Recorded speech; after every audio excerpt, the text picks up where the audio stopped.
So magandang umaga guys. So yung schedule natin ngayon ay diagnose ng Nissan Patrol. So ang issue nito ng customer is hard starting, tapos engine misfire vibration at saka overheating engine. So isa-isahin natin guys.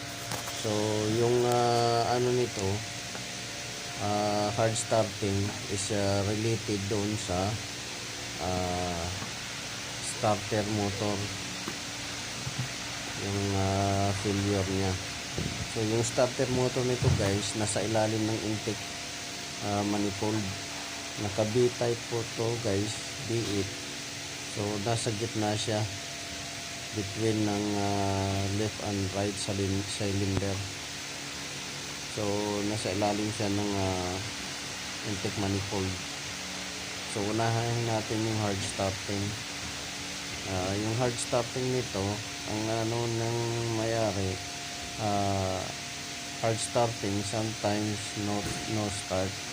So ang failure nito guys is solenoid switch niya sa starter at saka yung starter motor. Nag-overtime heated na siya, failure sa winding niya. So chinik to ng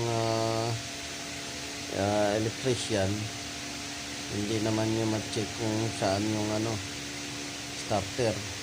So ang nangyari, ako na lang nag-check.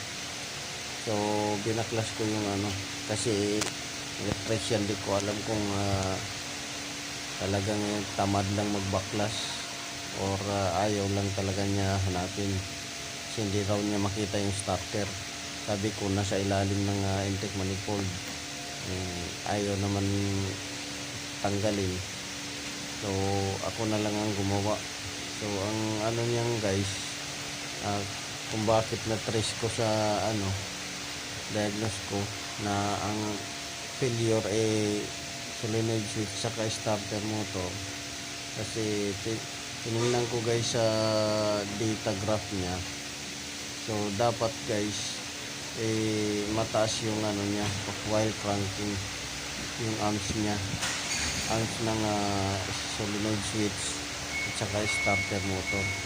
So dapat yung amps ng solenoid switch while cranking is 10 amps yung dumadaloy sa ano niya, wire. So doon naman sa starter, dapat 150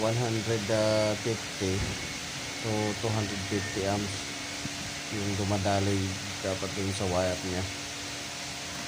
So doon naman sa voltage, kasi ang ititest mo sa starter at saka solenoid is yung voltage saka yung amps.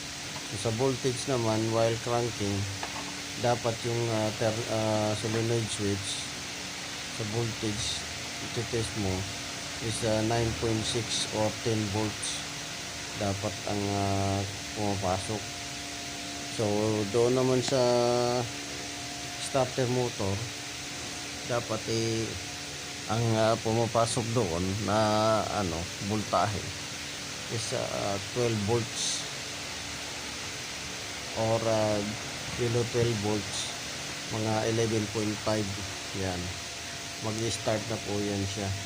Pero sa mga 4 cylinder, kahit na 10 volts o 10.5, kaya nga paganahin yung starter. So doon ako nagbase. So hindi naman alam i-check ng electrician kung paano i-check ng manual. So ako na lang ang gumawa, kasi puro na lang turo sa akin. So failure ng starter motor at saka solenoid switch guys. So na-trace natin yung sa failure na parts doon sa hard starting at saka no start na issue. So yung susunod natin na idadiagnose nito is overheating and engine vibration guys. So yun lang guys, paki-like, share, subscribe my YouTube channel.